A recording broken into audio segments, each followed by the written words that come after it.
start our class because they will be joining. Okay. So today's class is leukocytes. What is the composition of blood? Any idea?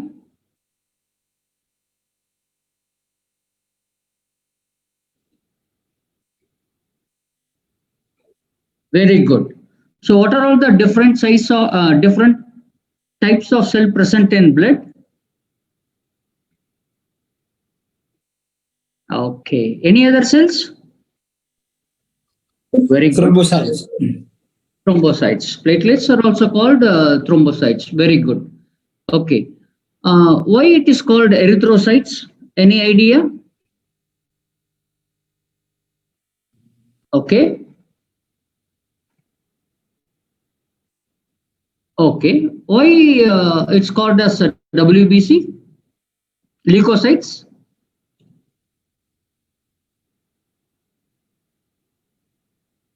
Leuco means you mean white. Actually, White cell exactly. blood. Okay. The third cell is thrombocyte or platelets. So very good. So in this, all these types of cell and plasma, we can read it in detail in hem block in the second year. But however, we should know something, how infection, when we get infected by some microorganism, how the body is going to respond to prevent it. So WBC is the cell which is present in the blood, which is going to react to any infection, or not infection actually, any microorganism entering into our body which is going to cause infection. It could be a virus, it could be a bacteria, it could be a fungus, it could be a parasite. Whatever it is, all these microorganisms are harmful for our body. So this WBC cell is going to detect these microorganisms and going to play a defense mechanism. That means it is going to protect our body by killing the invading microorganism which is harmful for our body. Okay. Have all of you joined? It's only 32. Okay.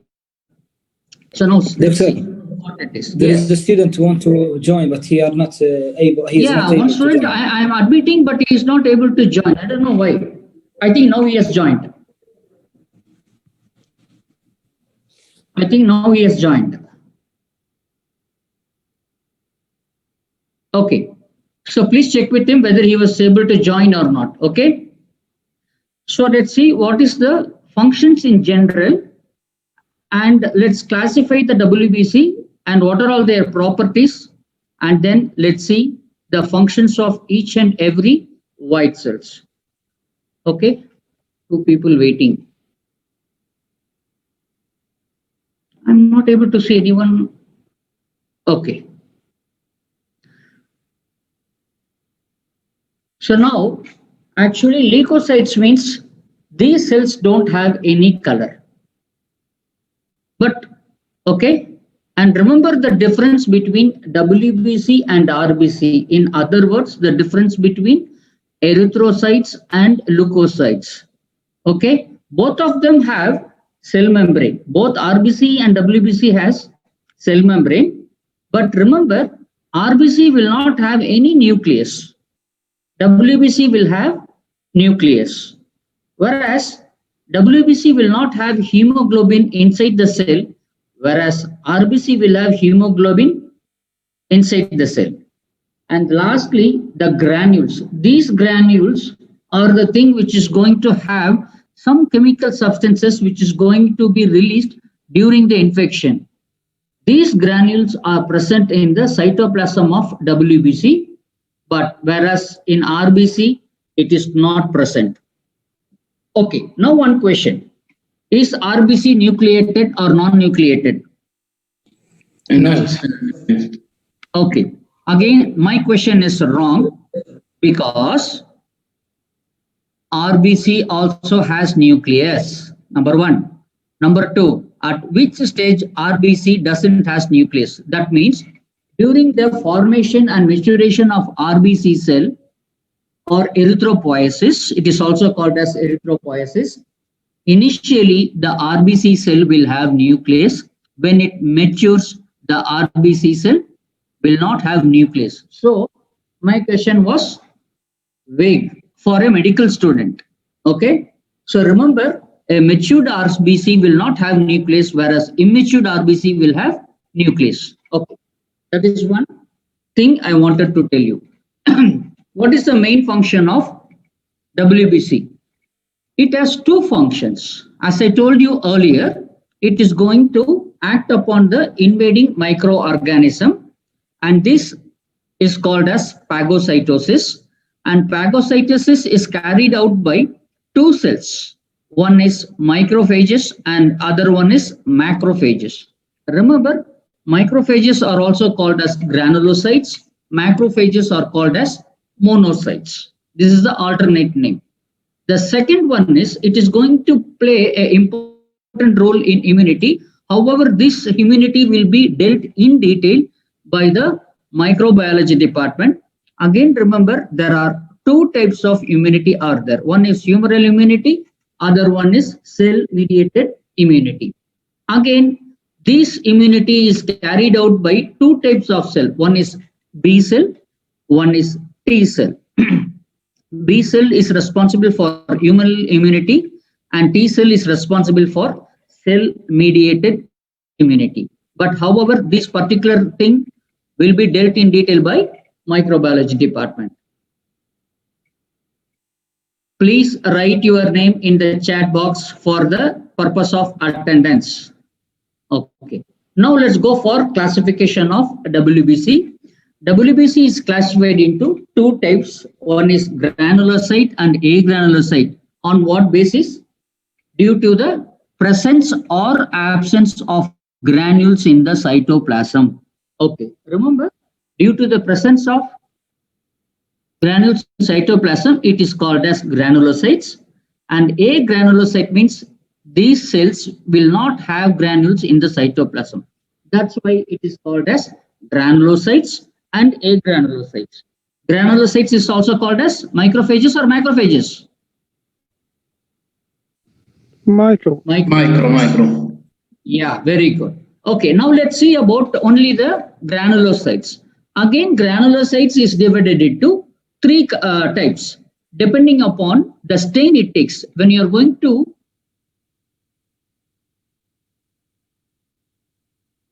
to stain these cells with some chemical dyes, it is going to take some coloring agents. Depending upon the stain it takes, it is classified into three types.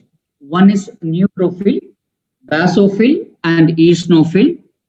The granules in these cells takes the stain actually. So the granules will be blue in color or basic stain it takes. So it becomes basophil, and some cells take eosin stain, that is called eosinophils. What is neutrophils? Neutrophils means these cells take both acidic stain and basic stain, that is eosin and basophils. Both stains will be present. Okay. Remember, granulocytes is classified into three types depending upon the stain it takes. According to neutrophil, it takes both the type of stains, whereas eosinophil is going to take eosin stain or acidic stain, whereas basophil is going to take the basic stain. So this is the classification of granulocytes. Again, agranulocytes will not have granules in the cytoplasm. They are larger in cells when compared to the granulocytes. That's why they are called as also macrophages.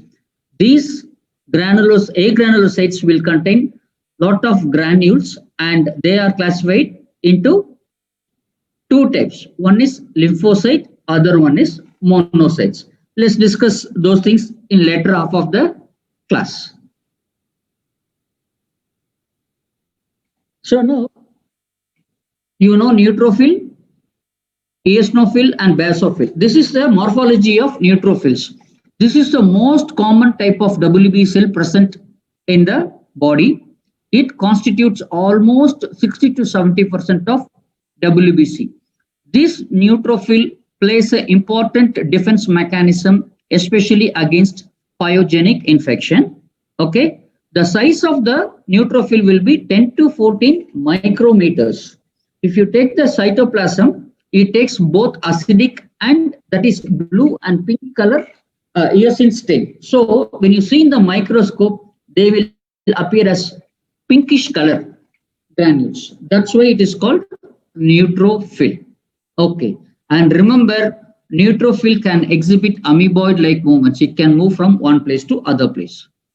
Now let's see the nucleus. The nucleus will be in purple in color, and the nucleus can be multiple lobes as seen in the diagram. Each lobe can be connected by a single streak of chromatin filament. That is what, sir. And depending upon the number of lobes, you can tell the maturity of the neutrophils. The more young neutrophils will have only one lobe. As it keeps maturing, the number of lobes will keep on increasing. Okay, I have shown you in the diagram A, B, C, D, E. Okay, so see, A will have only one lobe, whereas D is having 3 lobes, whereas the last F is having 5 lobes. That means A is the youngest, F is the oldest one. So depending upon the number of lobes, you can tell whether it is young or old. Okay, what is the composition of these granules? And before that, let's see what is the types. We have 4 types of granules, but remember at least the first 3 one. The first one is primary granule, secondary granule, tertiary granule, and the last one is secretory granule. Okay. Second thing is, you should know the alternate names also. The primary granule is also called as azurphilic granules. Secondary granules is called as specific granules. So remember, we have 4 types of granules. Now let's see what is the composition of these granules. I have listed out in this slide. What is the composition of primary and secondary? Okay. The primary granule is peroxidase positive. That means when you stain with peroxidase stain, it becomes stain. That is peroxidase positive. Forget about all those things. Remember the composition: myeloperoxidase, lysosome, cationic protein, elastase. All these things are present in neutrophil. Whereas lactoferritin, gelatinase, collagenase, these are all the things which is present in the secondary granules. And also remember, vitamin B12 binding protein is also there. One small mistake is there. Vitamin B should be in capital. Wait, I will change it right now. Okay. So vitamin B12 protein. The tertiary granules and the secretory granules is also, I have given the composition. Just read it out. Okay. Now, what is the functions of neutrophil? As I said earlier, it plays important role in the defense mechanism. This plays first line of defense mechanism against bacteria and fungi. That means it is not going to play any role for virus and parasites. Okay, remember this. Neutrophil is mainly going to have a defense mechanism against bacteria and fungi. Okay, after it kills all these things, this is the one which is going to form the pus at the end of the defense mechanism. Okay, now let's see what is phagocytosis. And I have given you all the different steps in the right side of the slide. That is, we have almost 7 steps of phagocytosis. Some books say 6, some books say 8. That means 1 or 2 steps are combined in other books. That's all. So remember, the first step is marginization, immigration, and diabetes. I said no, this immigration and diabetes, I have clubbed it together. If you separate it, it becomes 8. Chemotaxis, opsonization, engulfment, degranulation, and degradation. Now let's discuss each and everything. This is the important thing you should know in this class. Please, all of you enter your ID in the chat box. Okay, now let's see what is marginization. When you take a tube that is a blood vessel, the blood is going to move in the blood vessel. Okay, in that blood vessel, the leukocytes will be seen in the center part of the lumen, that is central circulation. It will be in the central pool. So whenever there is an infection, the leukocyte is going to direct it and slowly the leukocytes from the central pool is going to move towards the periphery of the blood vessel. That is, it is going to get attached. That is marginization. From the center, it is going to come to the periphery. That is marginization. Then what happens? In between the capillary endothelium, it is going to squeeze out and it is going to come out of the blood vessel and come into the tissues. This is called as immigration. When you go to other country in flight, they call, immigration, emigration. You remember that, you will remember. The third one is chemotaxis. I will show it in the next slide. Chemotaxis are nothing but these neutrophils are attracted by the chemical substance which is released by the infected tissue. For example, if you have an infection in your finger, this infection will release some chemical substance to destroy the tissues. At the same time, this chemical substance will attract by the neutrophils, so that neutrophil will move from the center of the blood vessels to the periphery. Then it will squeeze out marginization and diaperesis, and then slowly all the WBC will move towards the center point of the infection. Okay, so next one is opsonization. Opsonization is nothing but these WBCs will be attracted by the chemical substance I told you. But what is going to happen is the opsonins are nothing but antibodies.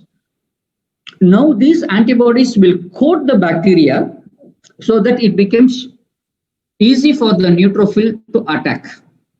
See, the chemical substance is going to attract the neutrophil, but to enhance the process, the antibody is going to cover the microorganism, so easily this WBC can attach with the microorganism and kill.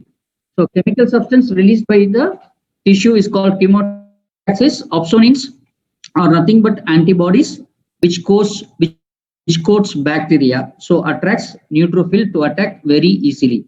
This process is called opsonization. The next one is, let's see what is going to happen. That is engulfment. So if you see the diagram in the left, this neutrophil will come around near to the microorganism, and slowly what is going to happen is it is going to create a small area so that it is going to eat the microorganism, that is pseudopodia. And then what happens? These pseudopodia will meet each other in the opposite side and they will fuse so that the microorganism will come within the cytoplasm of the neutrophil. Now remember, engulfment is a process where the neutrophil will eat the microorganism. So now what is happening?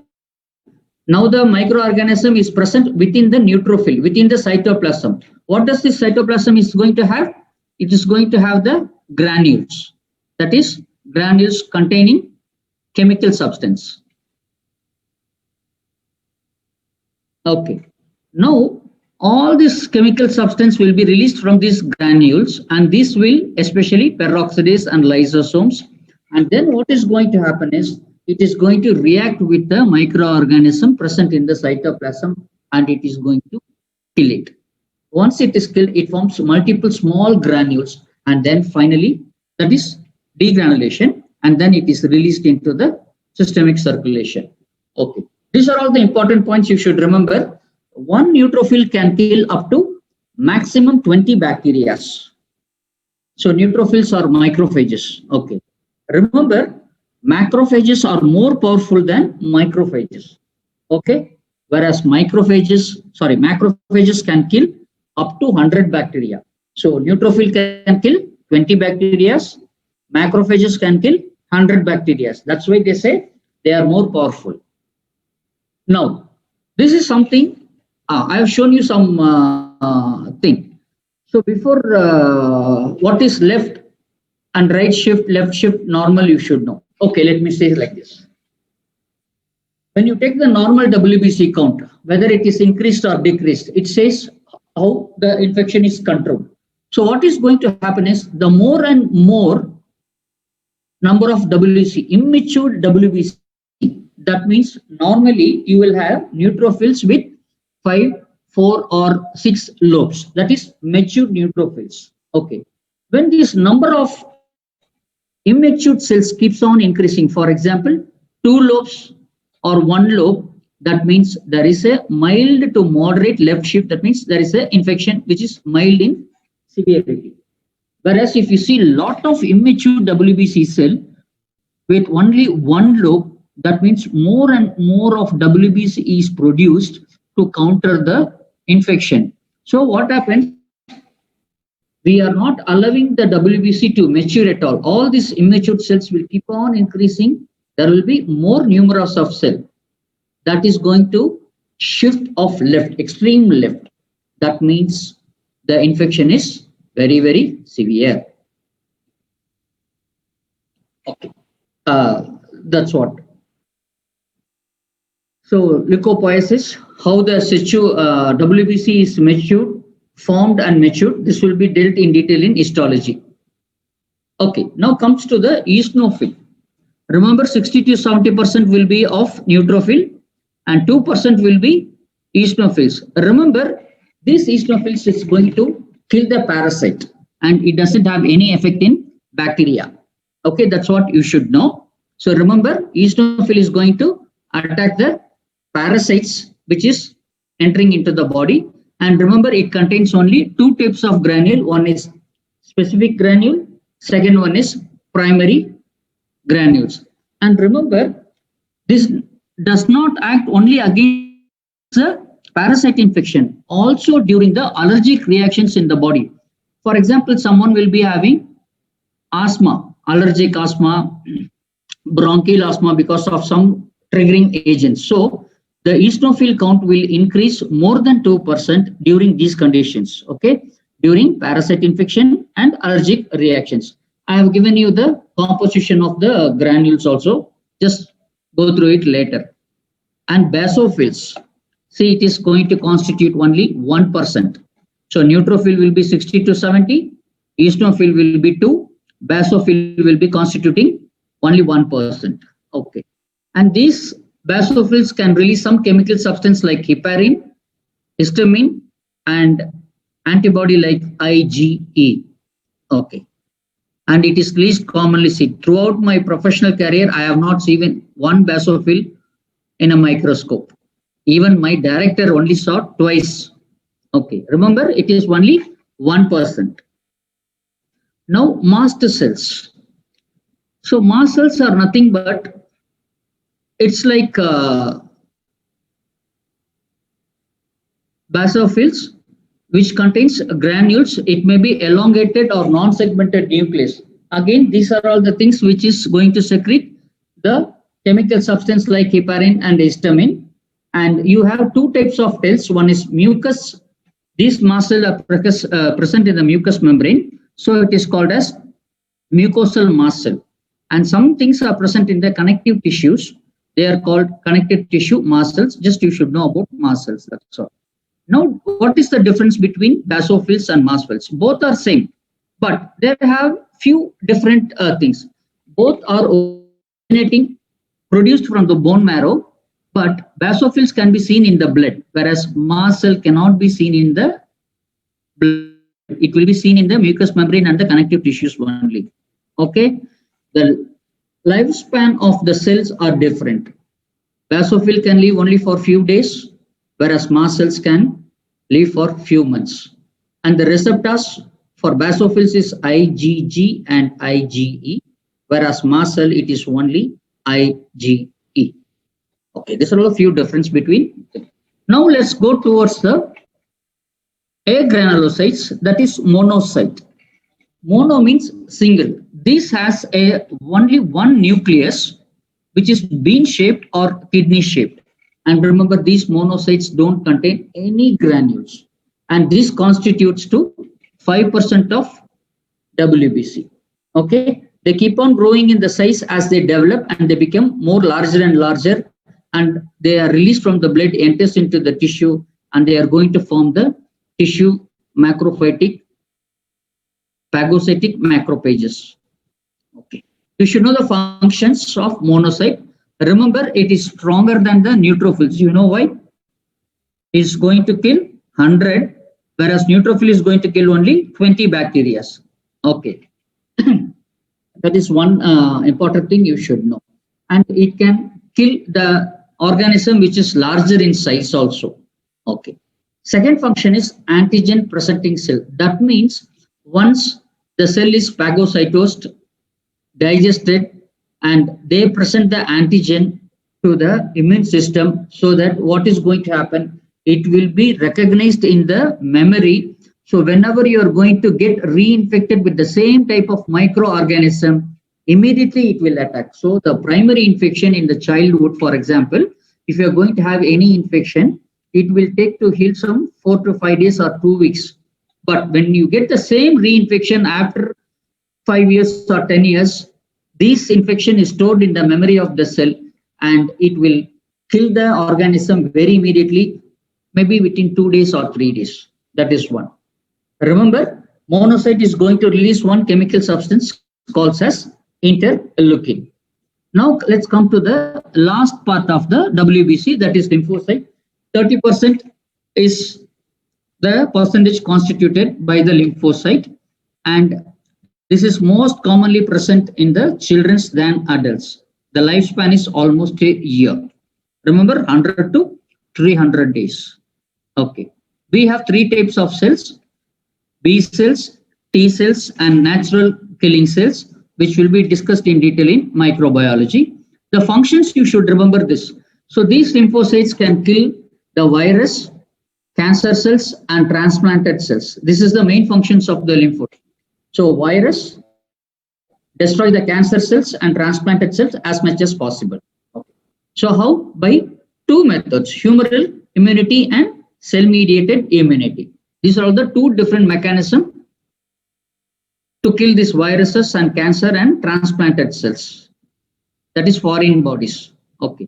The other function is it is going to produce antibodies, also called as immunoglobulins, against the microorganism entering into the body.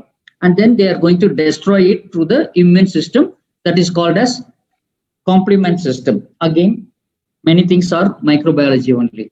Okay. So coming to antibodies, there are 5 types. I have written here GAMED, game D, so that you will not forget. Game, you remember football is a game, cricket is a game. So remember game D. So what is that game D? IgA, IgD, IgE, IgM, IgD. Let me put it in the other way. Game D: IgG, IgA, IgM, IgE, and IgD. So only 2 things I want to discuss in this antibodies is IgM and IgG. What is that? IgM is a larger molecule, and remember, it cannot cross placenta, and this is responsible for primary immune response. Whereas IgG is a small molecule which can cross the placenta. That means mother will transfer the IgG from mother to the baby, so that it is responsible for the secondary immune response. Okay, and IgG is 70% of antibodies are constituted by the IgG. Then rest 25% is constituted by the other antibodies. So remember, IgG can cross the placenta. IgM cannot cross the placenta. The reason is IgM is larger in size, so it can cross, whereas IgG is smaller in size, so it can cross the placenta. So, 1 minute.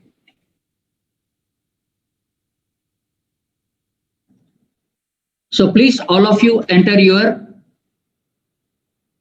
ID in the chat box for the purpose of attendance. Now I am going to take the attendance, then I will continue the class.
see. So if you see the cells normal value in the newborn or in the younger age, the number of WBC cells are much more and gradually decreases as the age increases. So in the newborn, you can have up to 2000, 25,000 cells per cubic millimeter. So if you see so much of cell, don't worry. It is normal in that age group, newborn.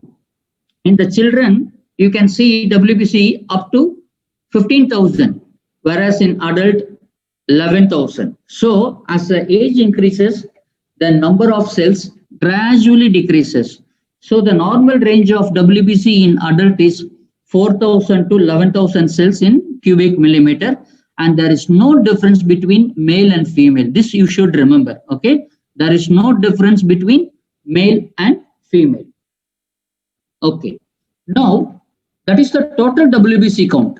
Now, differential leukocyte count, DLC means differential leukocyte count. That means we have different types of WBCs. So you are going to see the normal range of each and every individual cells. If you see, neutrophil is the first one which has the more number of cells, neutrophil, 60 to 70%, followed by lymphocyte, that is 20 to 25%, and eosinophil is 2 to 4%, monocyte is 3 to 8%, the last one is basophil. Okay, I have given the range, not the single digit, it's a range I have given. So this is the normal count of different leukocyte cells. Okay. So any doubts?